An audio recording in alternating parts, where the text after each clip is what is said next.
आज हम दो अल्फाज पर खुदा उनके पाक कलाम से सीखेंगे। एक लफ्ज है मकसद, पर्पस, और दूसरा एक लफ्ज है नतीजा, रिजल्ट। और मैं और आप लोग इस बात से खूब अच्छे तरीके से वाकिफ हैं, हर खानदान मियां बीवी के लिए उसके बच्चों के ताल्लुक से कोई ना कोई एक मकसद होता है। और मैं आप लोग सभी जानते हैं कि दोनों मियां बीवी अपने खानदान के लिए, अपने बच्चों के लिए एक मकसद ज़हन में रखते हुए उसके लिए पूरी जिंदगी मेहनत करते हैं। मिसाल के तौर पर वो उनका मकसद ये होता है कि खुदा ने मुझे अगर औलाद बख्शी है तो हम दोनों मिलकर अपने बच्चों को अच्छी तालीम दिला सकें। और मैं आप लोग सभी जानते हैं, तमाम वालिदैन अपने बच्चों को अच्छी तालीम दिलवाने के लिए, अपने मकसद को पूरा करने के लिए वो मेहनत करते हैं। और जब मैं आप लोग सभी इस बात से वाकिफ है, जब कोई पर्पस, जब कोई मकसद कंप्लीट हो जाता है, यानी कि मियां बीवी के जो बच्चे हैं जिनके लिए उन्होंने एक पर्पस रख के उनके लिए मेहनत की होती है, जब वही बच्चे कल को जवान होकर एक अच्छी और कामयाब जिंदगी गुजारना शुरू करते हैं, तो वालिदैन खुदा उनकी हुजूरी में इस बात के लिए शुक्रगुजारी पेश करते हैं, उस नतीजे को देखकर कि खुदा हम तेरा शुक्र करते हैं, हम अपने मकसद में कामयाब हो गए हैं और आज हमारे बच्चे एक अच्छे मकाम पर हैं। बच्चों की कामयाबी देखकर नतीजा निकलता है कि बच्चे एक अच्छे शहरी या खुदा में मजबूत ईमानदार बनकर अपनी जिंदगी गुजारे, ये नतीजा निकलता है। और आज इसी तरीके से मैं और आप लोग भी खुदावंद यीशु मसीह का इस दुनिया में आने का मकसद पर गौर करेंगे कि उसका मकसद क्या था। और दूसरी बात, जब मकसद पूरा हो जाता है, जब खुदावंद यीशु मसीह का मकसद पूरा हो गया, तो फिर उसका नतीजा क्या निकला। आए अपनी नसीहत के लिए मैं सब देखिएगा, खुदा के पाक कलाम में से दो हवाला जात में सब देखिएगा। एक हवाला में सब देखिएगा मुकद्दस लूका की इंजील, और उसका दूसरा बाब लूक चैप्टर 2 वर्स 13।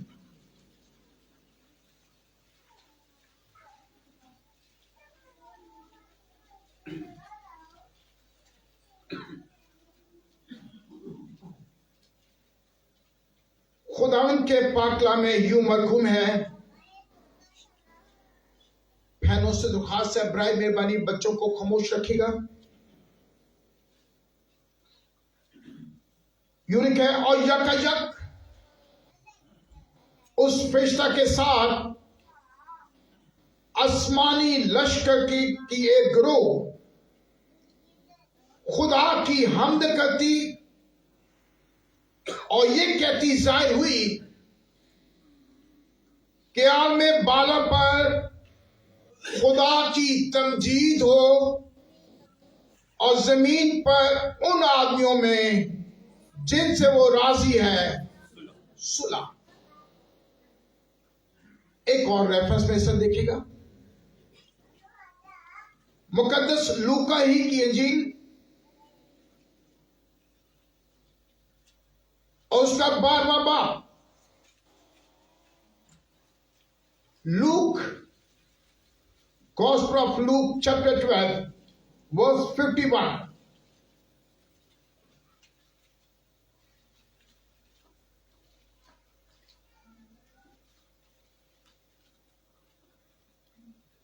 मेरे मन से ध्यान से सुनिएगा, खुदा उनके पाकला में यूं मरकूम है, क्या तुम गुमान करते हो कि मैं जमीन पर सुलह कराने आया हूं? मैं तुमसे कहता हूं कि नहीं, बल्कि जुदाई कराने।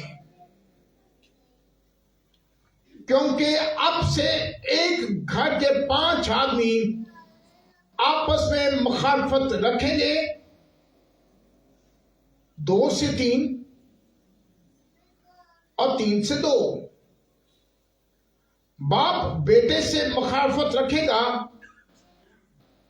और बेटा बाप से, मां बेटी से और बेटी मां से, सास बहू से और बहू सास से। खुदावन के पाक कलाम के परे सुन जाने उसकी बरकत हो, आमीन।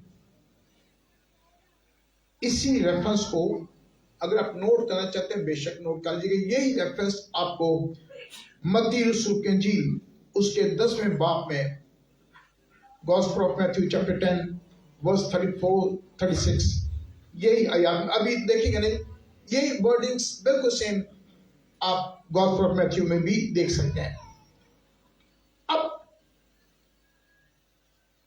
इनमें से एक हवाला जो से है वो यीशु मसीह के मकसद को बयान कर रहा है, और दूसरा हवाला जब मकसद पूरा हो गया तो नतीजे को बयान करता है।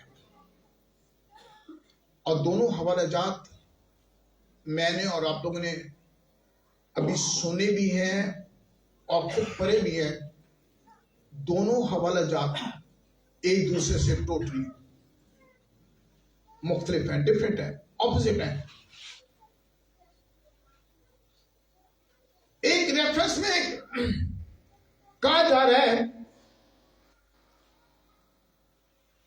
कि जमीन पर उन आदमियों से जिनसे वो राजी है सुलह, और दूसरी तरफ खुदा यीशु मसीह ने अपने मुंह से ये अल्फाज कहे कि मैं तो सुलह कराने नहीं आया। क्या कहता है जी? मैं सुलह कराने नहीं आया। मैं किस लिए आया हूं? कहता है कि तुम लोग सुलह की बात कर रहे हो, मैं सुलह कराने नहीं आया। मैं तो इसलिए आया हूं कि जुदाई कराऊं। किसकी? कहते हैं कलाम लिखे 5, एक खानदान में 5 आदमी आपस में मुतफिक नहीं होंगे, उनकी जुदाई हो जाएगी। मां बेटी से, बेटी मां से, सास बहू से और बहू की सास से मैं जुदाई कराने आया हूं।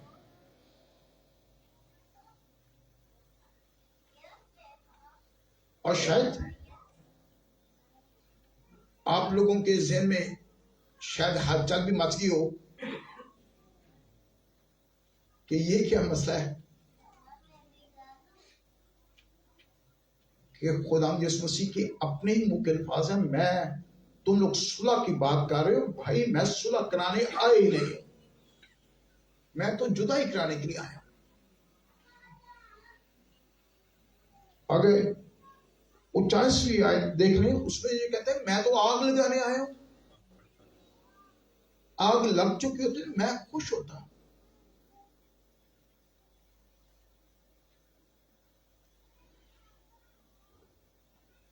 अब मेरे भाई से ध्यान से सुनिएगा, क्योंकि कोई आपसे ये सवाल ये कर सकता है कि जी क्रिसमस के मौका पर आप सुलह की बात करते हैं, मोहब्बत की बात कर रहे हैं, शादमानी की बात करते हैं, खुशी की बात करते हैं, तो आप पे तो खुदा यीशु मसीह के अपने अल्फाज ये हैं कि मैं तो सुलह कराने नहीं आया, मैं तो आग लगाने आया हूं, अगर जुदाई कराने आया हूं, खानदान के अंदर इख्तलाफ पैदा करने के लिए आया हूं। दोनों हवालाजात को अपनी अपनी जगह पर बिल्कुल दुरुस्त है। अब सुनिएगा, जो दूसरे बाब में हमने रेफरेंस देखा कि जमीन पर उन आदमियों से जिनसे वो राजी है सुलह, खुदा यीशु मसीह के आने के मकसद को बयान करता है। और 12वें बाब में जो हमने देखा है, वो जब मकसद पूरा हो जाता है तो फिर उसके नतीजे को बयान करता है कि मैं सुलह कराने नहीं आया, मैं तो जुदाई कराने के लिए आया।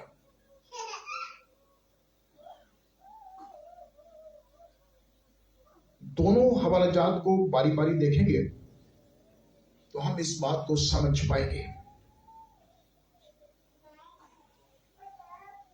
पहला रेफरेंस जो खुदा यीशु मसीह के आने के मकसद को बयान करता है, लिखा है जमीन पर उन आदमियों से जिनसे वो राजी है। सब बोल दीजिएगा, जिनसे वो राजी है। अब सुलह सबसे, मुझे बता दिया कि मैं आपको पता है अनपढ़ आदमी, मुझे नहीं पता चलता, मुझे समझा दिया करें क्या सुलह सबसे है। कलाम में लिखा है जिनसे वो राजी है उनसे सुलह।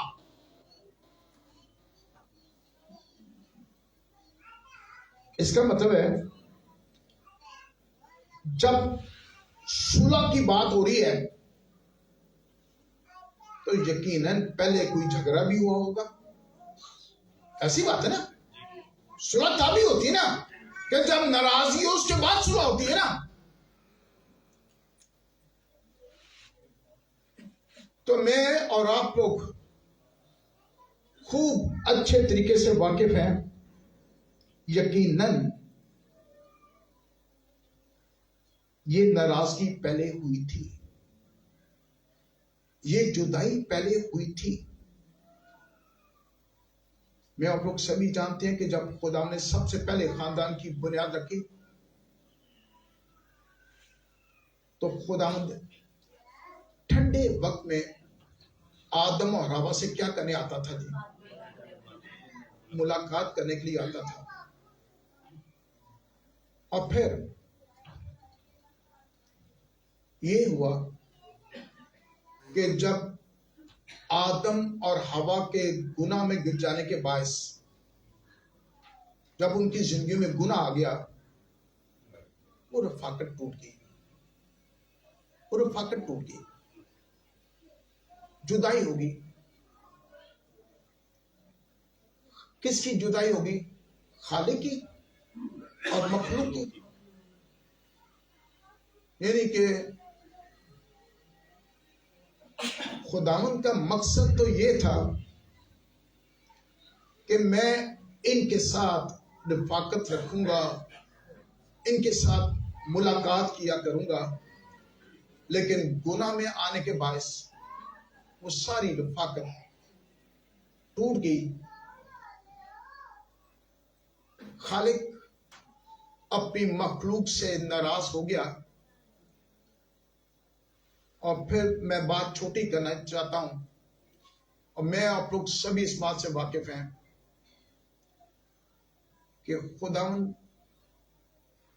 इसी मकसद को पूरा करने के लिए, कि सुलह कराने के लिए, कि मैं सुलह करूं, सुलह कराने के लिए वो खुद मुजस्सम होकर इस दुनिया में आ गया और आकर सलीब पर अपनी जान दी। एक हवाला में सब देखिएगा,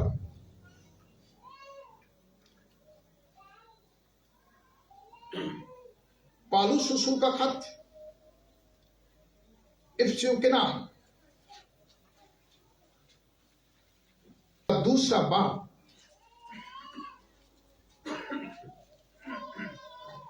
और उसकी 13वीं आयत से मैं खुदा उनके पाक कलाम से तलावत करने की हूं। मेहमान से ध्यान से सुनिएगा। लिखे, मगर तुम जो पहले दूर थे अब मसीह यीशु में मसीह के किसके सबब से जी? खून के सबब से क्या हुए जी? नजदीक हो गए, क्योंकि वही हमारी क्या है जी? सुलह है, जिसने दोनों को एक कर लिया और जुदाई की दीवार को जो बीच में थी जी ढा दिया।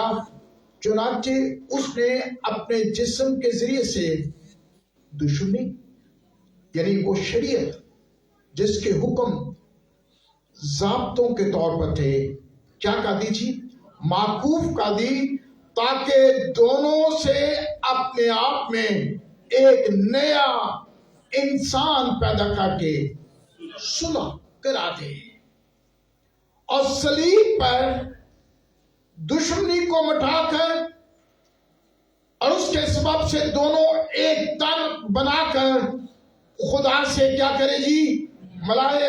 17वीं आयत आखिरी आयत, और उसने आकर तुम्हें जो दूर थे उन्हें जो नजदीक थे दोनों को सुलह की खुशखबरी दी। मैं आप लोग सभी जानते हैं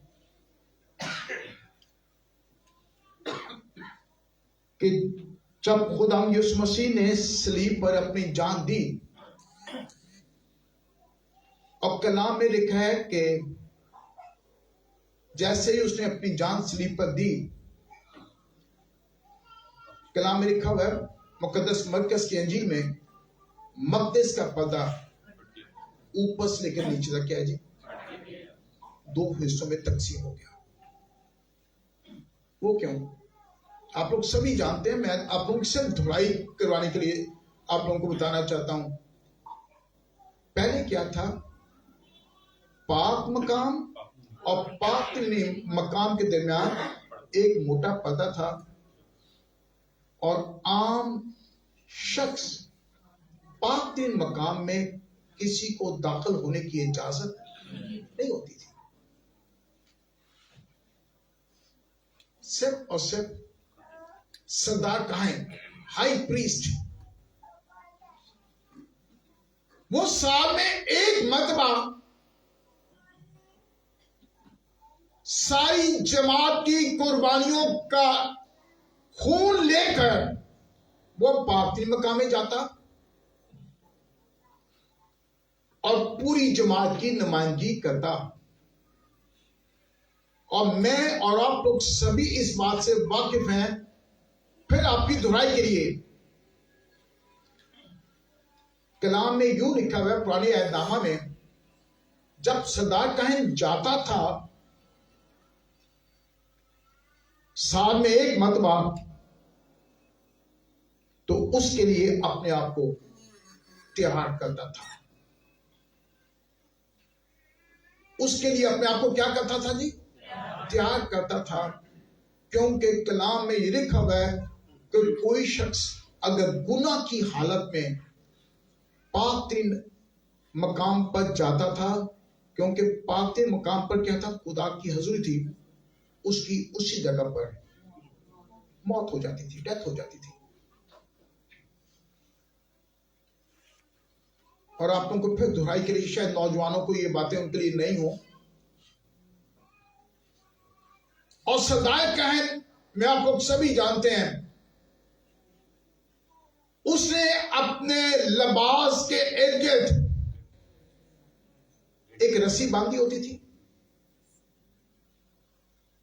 और एक लंबी रस्सी होती थी और रस्सी पर हर थोड़े फासले पर घंटियां, बेल्स बांधी होती थी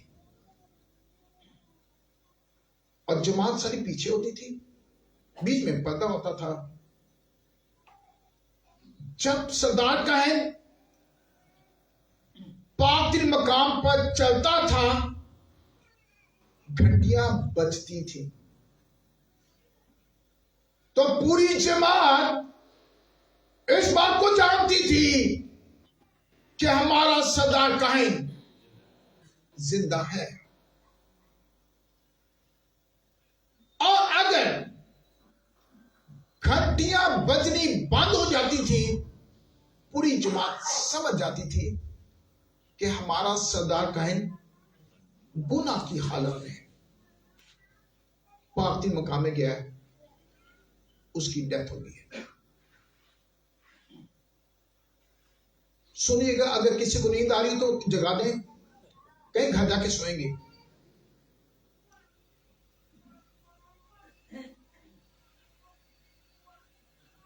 सुनिएगा। और फिर क्या करते थे, पूरी जमात क्या करती थी, उसी रस्सी से सरदार का, क्योंकि उस वहां जा नहीं सकते थे, खींच लेते थे, उसको बाहर निकाल लेते थे। और जैसे ही खुदा यीशु मसीह ने सलीब पर जान दी, जिस मकसद के लिए वो आया था, किस मकसद के लिए, सुलह के लिए, कि कलाम लिखा कि मकदस का पर्दा ऊपर से लेकर नीचे तक फट गया, दो हिस्सों में तकसीम हो गया। इसका मतलब ये था कि अब खालिक की और मखलूक की क्या है जी, सुलह हो गई है, सुलह हो गई है। और क्या है, अब सिर्फ और सिर्फ पाक मकाम में सिर्फ और सिर्फ सरदार काहिन की रसाई नहीं है, बल्कि हम में से हर एक इंसान की रसाई किससे हो गई है जी, खुदा से रसाई हो गई है, क्योंकि अब सुलह हो गई हमारी। इसलिए मैं आप लोग बड़ी दलेरी के साथ, यकीनन हमें इस बात के लिए खुश होना चाहिए, खुश ये होना चाहिए कि हम खुदावंद का शुक्र करते हैं कि खुदावंद तू मेरी खातर जमीन पर आया मुजस्सम होकर, और तूने सुलह का रास्ता तैयार किया। अगर सुलह का रास्ता तैयार ना करता तो सुलह हो सकती थी, सुलह हो नहीं सकती थी। अब फिर मैं आप लोगों का ध्यान लगाना चाहता हूं, फिर अपनी मरकजी आयत पर ध्यान से सुनेगा। अब मैंने ये भी अल्फाज अभी बोले हैं कि खुदा यीशु मसीह ने सलीब पर अपनी जान देने के बाद जब मकदस का पर्दा फट गया, तो मैंने ये अल्फाज दोहराए हैं, सुलह का रास्ता तैयार कर दिया है। सुलह का रास्ता, इसका मतलब है सुलह का रास्ता तैयार हुआ है। अब सुलह करनी या ना करनी, ये हम लोग के अपने हाथ में, ठीक है ना जी। उसने तो सुलह का रास्ता तैयार कर दिया है, ये मेरे और आप लोग के अपने हाथ में है, हम खुदा से सुलह करें या ना करें। इसलिए ये वर्ड्स मैंने इसलिए बोले, हम में से बहुत सारे लोग इस बात को ये दोहरा देते हैं कि जी मैं मसीह खानदान में पैदा हो गया हूं, मैं चर्च आता हूं, मैं रस्मन दुआ करता हूं, मैं हर नेकी का काम करता हूं, तो मेरी तो सुलह ही सुलह, मेरी क्या है जी। लेकिन कलाम हमें यह कहता है कि जिनसे वो राजी है सुलह। छोटी सी मिसाल देना चाहता हूं भाई, बतमाई प्लीज सामने आइएगा, भाई तनवीर आप भी दोनों उस तरफ चेहरा कीजिएगा। फर्स्ट कर लें, मैं आप लोगों को समझाने के लिए कह रहा हूं दोनों भाइयों में किसी बात का इख्तलाफ हुआ, भाई तनवीर का और भाई बतमाई का, जुदाई होगी दोनों में। अब एक दिन ऐसा आता है,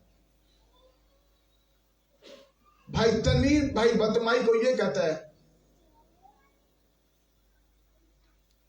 कि भाई बतमाई, मेरा दिल आपके लिए बिल्कुल साफ है। ठीक है जी, भाई तनवीर क्या कह रहा है? मेरा दिल आपके लिए बिल्कुल साफ है, यानी कि उसने सुलह का रास्ता तैयार कर दिया। अब आगे भाई बदमाई के हाथ में है कि वो भाई तनवीर से दोबारा सुलह करे या ना करे। तो ये नहीं कह सकते कि सुलह हो गई है, राइट जी? हम ये नहीं कह सकते सुलह हो गई है। भाई बदमाई राजी होगा तो सुलह होगी, उसे तो सुलह का रास्ता हाथ बढ़ा दिया, तैयार कर दिया। अब आगे भाई बदमाई के हाथ में है कि वो राजी होता है तो सुलह हो जाएगी। शुक्रिया दोनों, प्लीज। इसलिए हमेशा अपने ज़हन में रखिएगा, आज का ये सवाल अपने साथ लेकर जाइएगा और बड़ी खामोशी में, तन्हाई में अपने आप से ये सवाल कीजिएगा कि खुदा तू मुझसे राजी है या नहीं। क्या सवाल करना है? तो मुझसे राजी है। और फिर मैं कहूंगा सवाल करने का फायदा ही कोई नहीं, क्योंकि मैं आप लोग पता है हमें असि भावें एक अपने मुंह से इकरार करें या ना करें, सानू पता है कि मेरे कम्मा नाल राजी है कि नहीं है, राइट? सवाल करने का भी नहीं है, क्योंकि हम लोग खुद अपने अंदर इस बात से वाकिफ होते हैं। मैंने कहा चाहे हम अपनी जुबान से इस बात का इकरार करें ना करें कि यार मेरे काम ही वो हो जाए कि मेरी उधर सुलह हो सके। सुलह का तो रास्ता उसने स्लीपर अपनी जान देकर सुलह का तो रास्ता तैयार कर दिया। मेरे काम ही ऐसी नहीं है कि वो राजी मुझसे हो सके। इसलिए ये मत सोचिएगा कि चर्च जाने से, रस्मन दुआ कर लेने से, क्योंकि हम इस तरीकों से भी खुदा को खुश करने की कोशिश करते हैं। नेकी के काम कर लेने से हम बड़े खुदा को खुश करने की कोशिश करते हैं, लेकिन ऑलवेज रिमेंबर, खुदा उस वक्त तक हमसे सुलह नहीं कर सकता जब तक हम शख्सी तौर पर अपनी जिंदगियां खुदा को ना दें और उसके कलाम के मुताबिक अपनी जिंदगियां खुदा के साथ ना गुजारें। उस वक्त तक हमारी सुलह नहीं है। तो नाराजगी ही नाराजगी है। ऑलवेज रिमेंबर, नाराजगी नाराजगी है। और जब उसके आने का मकसद ही सुलह ही आपकी नहीं हुई, सुनिएगा ध्यान से, अगर खुदा यीशु मसीह का आने का मकसद ये कि सुलह ही आपकी नहीं हुई, तो कौन सा क्रिसमस आप सेलिब्रेट कर रहे हैं? कौन सा क्रिसमस? रस्मी तौर पर, मजहबी तौर पर, भावे मेरी सुलह होए ना होए, मैं नवे कपड़े संभाला। बहनों माजा चाहता हूं, दर्जी ना पे दम करके मैं नवा सूट सी दे। मैंने क्रिसमस सेलिब्रेट करना है, भावे सुलह है या नहीं है। क्रिसमस कौन सा क्रिसमस सेलिब्रेट कर रहे हैं?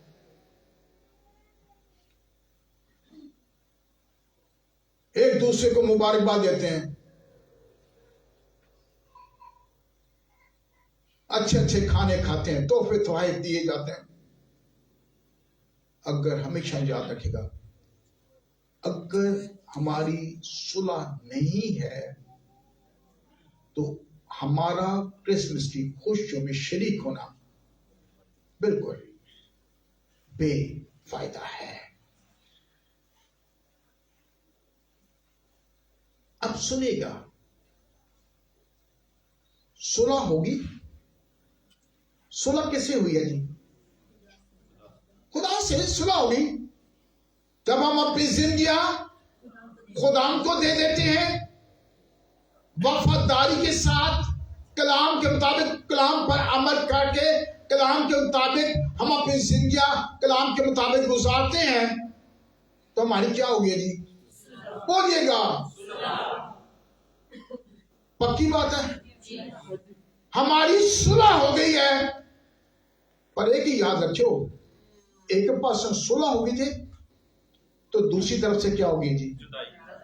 जुदाई। किससे जुदाई हुई है? दुनिया से।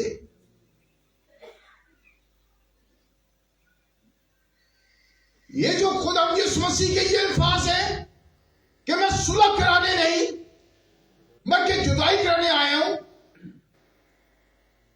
तो मेरी बहनों, मेरे भाइयों, मेरे बच्चों, मेरे नौजवानों, ये जुदाई रिश्तों की जुदाई हरगिज़ नहीं है। ये हरगिज़ रिश्तों की जुदाई नहीं है। ये जुदाई कैसी है? ख्यालात की। ये जुदाई कौन सी है? सोचों की। क्योंकि यूहन्ना रसूल की अंजील में लिखा है, दुनिया तुम्हें इसलिए कबूल नहीं करती कि तुम दुनिया के नहीं। जो सुलह होगी तुम्हारी खुदा से, तो मेरा और आप लोगों का दुनिया के साथ कोई कॉन्टैक्ट ही नहीं है। तो जब कॉन्टैक्ट नहीं है तो फिर नाराजगी नाराजगी है ना, ठीक है जी। और वो नाराजगी में हमारे खानदान के अफराद भी हो सकते हैं, हमारा शौहर भी हो सकता है, हमारी बीवी भी हो सकती है, हमारे बच्चे भी हो सकते हैं, हमारे बहन भाई भी हो सकते हैं। इसलिए कहते हैं मैं तो जुदाई करने आया हूं। किसकी? बाप की बेटे से, बेटे की बाप से, मां की बेटी से, बेटी की मां से, सास की बहू से, बहू की सास से। जुदाई क्यों? मैं तो सोचों की जुदाई कराने के लिए आया हूं। क्योंकि मैंने आगे क्या है, यूहन्ना रसूल कहता है कि अगर जब तुमने दुनिया खुदाम से को कबूल करी है तो तुम दुनिया के नहीं हो, इसलिए दुनिया तुम्हें कबूल ही नहीं करती। मैं आप लोग बड़ी अच्छे तरीके जानते हैं, नोट कर लीजिएगा, घर जाके इसको देख लीजिएगा। रोमियो का खत और उसके 8वें बाब में लिखा है, मगर मैं 5वीं आयत में, सुनिएगा, ध्यान से सुनिएगा, लिखा है जो जिस्मानी है वो जिस्मानी ख्यालात में रहता है। मैंने क्या बोला जी? जो जिस्मानी है वो जिस्मानी ख्यालात में रहता है, और जो रूहानी है, जिसकी सुलह हुई है, वो क्या करेगा? रूहानी ख्यालात में रहेगा। जो दुनिया का है कि जिसकी दुनिया के साथ सुलह और खुदा से नाराजगी है, तो उसकी सोच आपस में मिल सकती है दोनों की? हरगिज़ नहीं, सोच मिल ही नहीं सकती। इसलिए तो वो कहता है मैं तो सुलह कराने नहीं आया, मैं तो जुदाई कराने के लिए आया।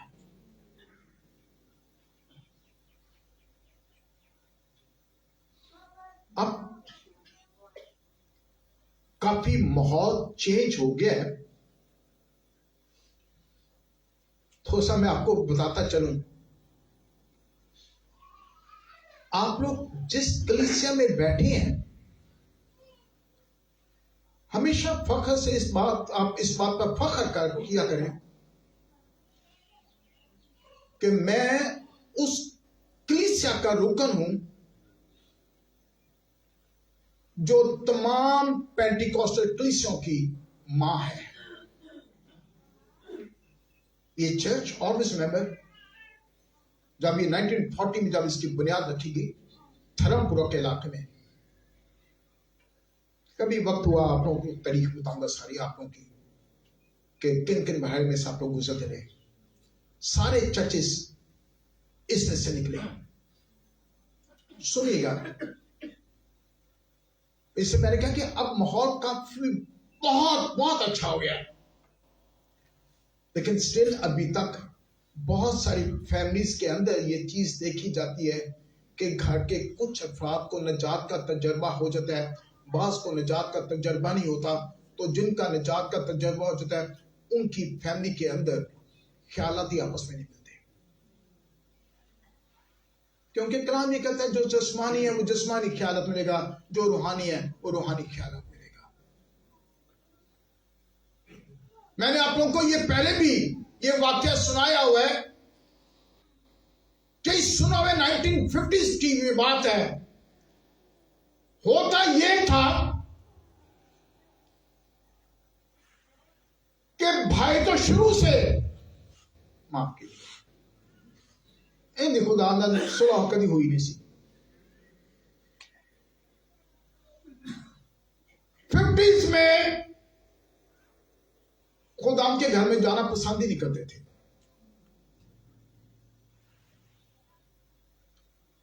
अब बहनों की सुलह हो चुकी हुई थी खुदाम से, और मैंने आप लोगों को पहले भी बताया उस वक्त ये हालात होते थे। अपने बुजुर्गों से पूछेगा, जो उस वक्त के बुजुर्गों, उस वक्त ये हालत होती थी, बहनें चर्च में आने से पहले भी अपने शौहर से मार खा के आती थी, और जब वापस अपने घर जाती थी तब भी यीशु के लिए अपने शौहर से मार खाती थी, क्योंकि सोच नहीं मिलती थी ना, सोच नहीं मिलती थी, ख्यालात नहीं मिलते थे, क्योंकि जुदाई हो गई थी उसकी। मैं फिर कह रहा हूं, बार बार कह रहा हूं, मुझे गलत ना समझेगा, बात जाके ये ना कहे कि साहब ने कह दिया कि यीशु तो नाराजगी पैदा करने के लिए है। रिश्तों की जुदाई नहीं, ख्यालात की जुदाई। और ये होता था क्योंकि जो रेगुलर चर्चेस थे वो आप लोगों को चर्च एक्सेप्ट ही नहीं करते थे, और ये कहा जाता था कि ये बिदअत है।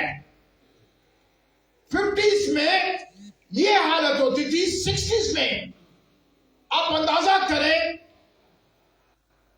कि अगर कोई जिसकी खुदा से सुलह हो जाती थी, वो अगर किसी मिशन के स्कूल में पढ़ा रहा है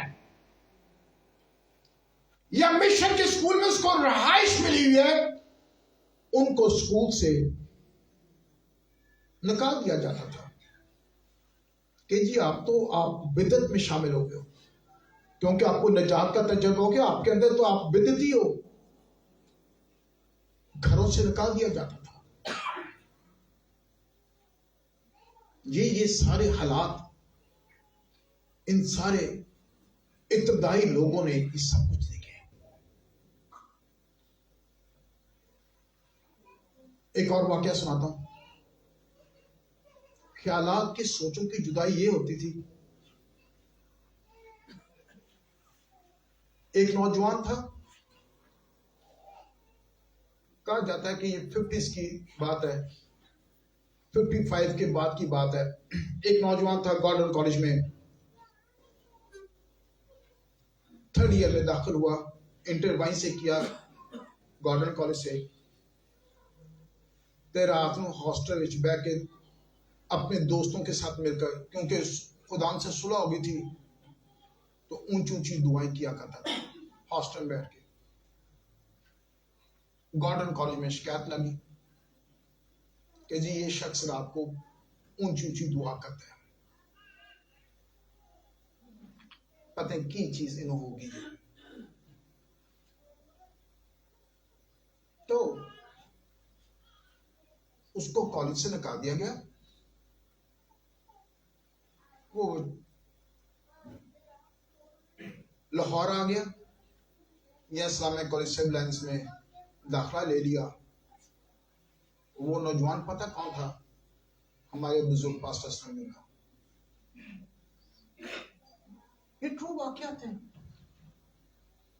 आप लोगों को मैंने एक और वाकया बताया आपकी कलीसिया का, इसलिए मैंने कहा आप लोग फख्र किया करें, आपका उस कलीसिया से ताल्लुक है जो इब्तदाई कलीसिया है, पेंटिकॉस्टल्स की। ये जिनकी प्लेट लगी है बुजुर्ग एल्डर सैमुअल गुलाम, नई फैमिलीज हैं, शायद आप लोग उनसे वाकिफ हो, पुरानी फैमिली सारी उनसे बहुत खूब अच्छे तरीके से वाकिफ। सुनिएगा, टोटली अनपढ़ आदमी और जब यह फैमिलीज में जाता था तो ये सारे नौजवान, बहुत सारे नौजवान जो से ये उन्हीं की हाथ की पैदावार है। और क्या होता था, अनपढ़ आदमी थे। अब इस बात का अंदाजा कीजिएगा, टोटली अनपढ़ आदमी जब इन घरों में जाते थे तो खुदा ने इतनी हिकमत और दराइश बंदे को बख्शी थी कि बच्चे को कहते थे कि बेटा कलाम में से फलां फलां हवारा पढ़, क्योंकि खुद तो पढ़ नहीं सकते थे, उसको कहते कि बेटा पढ़। और यकीन कीजिएगा, कोई बच्चा गलत लफ्ज बोलता था उसको उसी टाइम क्या करते थे जी, टोकते थे कि नहीं है तू गलत पढ़ रहे। खुद क्या थे? अनपढ़ थे। क्यों? क्योंकि सुलह हो चुकी थी ना। और वो अपनी जुबान से ये बताते होते थे, ये अपना वाकया। मैंने आप लोगों को पहले भी शायद बताया हो कि कहते 1952 में मैं साहिवाल में रहा करता था, इरिगेशन डिपार्टमेंट में मेरा रोजगार था, मेरी वहां गवर्नमेंट ड्यूटी थी। तो कहते जब मेरी जिंदगी बदल गई 1952 में, तो कहते कि बस मेरी सोच बदल गई, मेरे ख्यालात बदल गए। तो कहते होते हैं कि मैं घर आया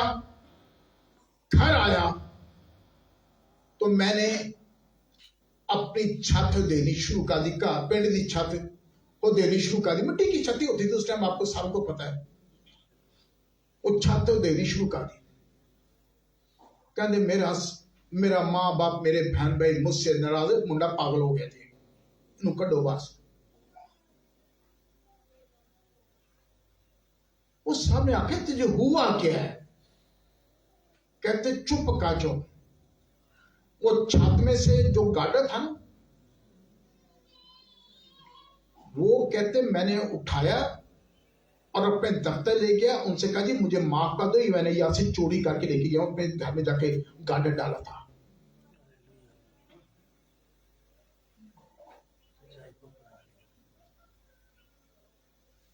क्योंकि मेरी अब खुदा से सुलह हो गई है और आप लोगों से मेरी जुदाई।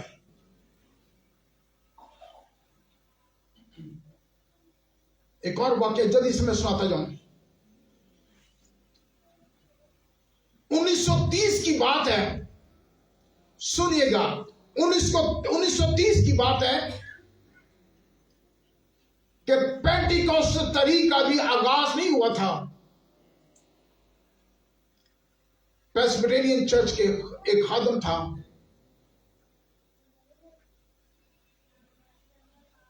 नाम जेन से निकल गया, और उसके बारे में ये कहा जाता था, अगर किसी को याद हो प्लीज मुझे याद करा दें। प्रेस्बिटेरियन चर्च के खादम था। सुनेगा, उनका तरीका क्या था, उसको वो सियालकोट में रोड्स पर ज़बूरों पर वायलेंट बजाया करते थे, और अपनी छुट्टी के लिए वो नदीपुर गए, नदीपुर रेस्ट हाउस में गए। ये 1930 की बात कर रहा हूं, आज से 100 साल पुरानी बात कर रहा हूं। जब नदीपुर गए तो उनको वहां गहरी नजात का तजर्बा हुआ, रूह कुद्स से मामूर हो गए। जब रूह कुद्स से मामूर हो गए तो उन्होंने गैर ज़बानों में दुआ करनी शुरू कर दी। चर्च के अंदर तकलीफ से लाके साढ़ा पादी पागल हो गए थे, ये पागल हो गया है। प्रेस्बिटेरियन चर्च ने उनको उठाकर कि ये पागल हो गया, इसके इलाज के लिए इसको वापस अमेरिका भेज दिया। तो बेचारा पागल तो नहीं हुआ था ना, उसकी क्या स्थिति थी, सुलह हुई थी तो बाकी सबसे जुदाई हो गई थी। और फिर वही शख्स अमेरिका जाकर assemblies of God Bible college में उसने जाके मसूरी में जाके पढ़ाना शुरू कर दिया था। और फिर ये बीज जो से ना, ये उसी के स्टार्ट में, उसी 1930 की दहाई में उसी का बोया हुआ है। फिर कभी आगे बात बताऊंगा। तो बात ये हमेशा याद रखें कि जैसे ही हमारी सुलह खुदावंद से होगी तो आपकी जुदाई होगी। आपकी सोच दुनियादार लोगों से नहीं मिल सकती, आपके ख्यालात दुनियादार लोगों से नहीं मिल सकते। चाहे वो दुनियादार लोग आपका बाप हो, आपका शौहर हो, आपकी बीवी हो, आपके बच्चे हो, नहीं सोच मिलेगी, इख्तिलाफ रहेगा।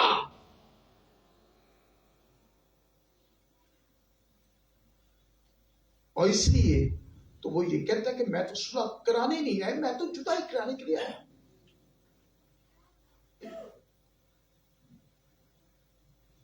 और अगर आज तक आपकी सुलह नहीं हुई तो अपने आप से अपने अंदर झांक कर देखेगा, खा जाके सोचेगा कि अगर मेरे बच्चों के साथ नहीं बांध रही, मेरे शौहर के साथ नहीं बांध रही, मेरी बीवी के साथ नहीं बांध रही, तो इसमें कोई हैरानगी की बात नहीं है, इसमें कोई हैरानगी की बात नहीं है, क्योंकि वो तो अभी दुनिया में है, दुनियादार लोग हैं। क्योंकि जिस्मानी आदमी जिस्मानी ख्यालात में रहता है, रूहानी आदमी रूहानी ख्यालात में रहता है। तो अगर खुदा ने आपको नजात की शादमानी और नजात की रागनी बख्शी है तो इसके लिए खुदा की शुक्रगुजारी किया करें। हाँ, जब हमारी सुलह हो गई है तो फिर मैं आपको कहूंगा हमें क्रिसमस इससे भी बढ़कर हमें सेलिब्रेट करना चाहिए, हमें शादमानी करनी चाहिए। मैं हमेशा कहता हूं इसलिए शादमानी करनी चाहिए क्योंकि ये किसी आम इंसान के इस दुनिया में आने का दिन नहीं है, ये बादशाह के बादशाह और मालिकों के मालिक का इस दुनिया में नहीं आने का दिन है। इसलिए हमें शादमानी करनी चाहिए और खुशी करनी चाहिए क्योंकि हमारी सुलह खुदा से हो चुकी है। खुदा हमें सारे को बड़ी बरकत बख्शे। आमीन।